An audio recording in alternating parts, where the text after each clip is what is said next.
Hello there, paper review time. Now for the second week in a row, the paper's been filled with Old Lady and Snow. This time though, nothing to do with the High Court, but rather the Champions League and those dramatic events in Istanbul, where of course Juve took to the field on Tuesday evening for a mustn't-lose clash with Galatasaray, only to leave it 18 hours later on Wednesday afternoon, having done just that.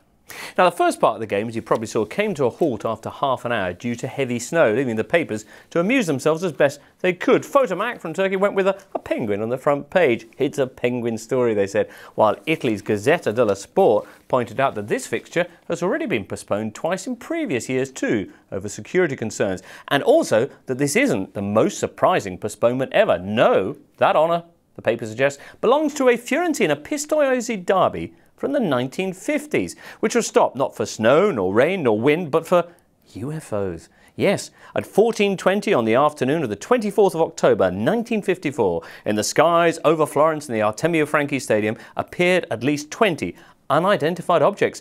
Public and players were so dumbfounded, the referee had no choice but to stop the encounter. Since it was 0-0 at the time, sounds like it was a close one. Well, anyway, back to this year, and Wednesday, the remaining 61 minutes were played out between Galatasaray and Juve, with the Turks sparking delirium by winning 1-0, going through at Juve's expense. Now, Snow Lions, cries the wildlife-loving Turkish press, while fanatic say it's another chapter in Turkey's proud history. The forgotten Drogba knocks the ball to the forgotten Schneider, and the Italian superiority is forgotten. Never before have Galatasaray, the great history writers of Turkish football, says the paper, staged anything this memorable. The Italians rather less chuffed, especially about what they saw as a deliberate dirty tricks campaign by their hosts, says the Gazzetta. Juve, mud, trickery and bitterness. This is not football, declares the paper, accusing their hosts of deliberately ruining the midfield that Juve were attacking into.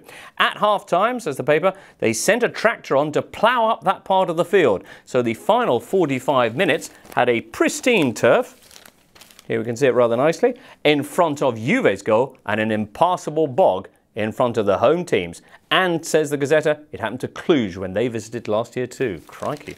Well, Tuttosport from Turin on a similar theme.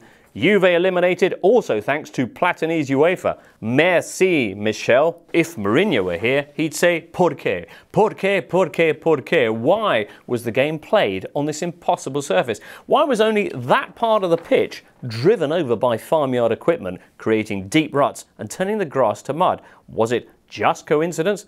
Still, they and the other Italian papers have to admit that for all of this, Juve don't have no excuses. As La Repubblica points out, Juve had the chance to tie this up on a proper pitch when they faced Galatasaray in Turin, and they didn't.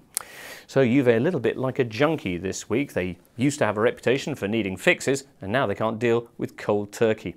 And with Napoli also out, although the headline here is, "Thanks, Napoli, you've beaten the best team in the Premier League," it does all add up to Italy's worst Champions League performance at the end of the group stage ever, with just one team in the last 16 compared to 4 each from Germany and England and 3 from Spain.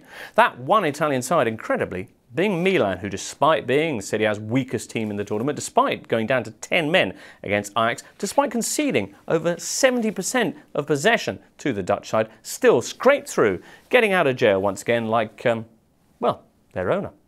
So the Rossoneri fly the flag in the knockout stages. Juve and Napoli meanwhile go into the Europa League, which could be interesting since the final this year is in the Juventus arena. So that's something for them. Now to conclude this week with a quick mention for the other big Champions League story of the past few days, and that's Manchester City's stunning win at Bayern Munich. A disaster this for the Germans? Well, not so much apparently. Bild, in fact, even calling it the good defeat, suggesting Bayern are even a little bit grateful to their Mancunian visitors. Quoth Pep Guardiola, maybe the club, the team and the coach needed a defeat so we can remember how difficult it is to win these matches. And Mario Götze adding, now we have learned what it is like to lose. This helps us for the future. Oh dear, if you strike them down, they'll only return more powerful than you can possibly, etc. Bavarian paper Süddeutsche too, saying, let's be frank, it's only their third defeat in a year, including Arsenal's pointless win here last season. Perhaps for those Bayern supporters who've already booked flights to the final in Lisbon, this was a little warning. The Bavarians, even under Pep Guardiola, are only human. As for City, they and Bild say it's very curious that they didn't know that another goal would have been enough for them to win the group. Says Bild, hopefully they'll read the rules before the knockout stages. Well, it would be nice. Anyway, more papers to come as the Champions League progresses. Hopefully you'll be joining us next time out here on our paper review.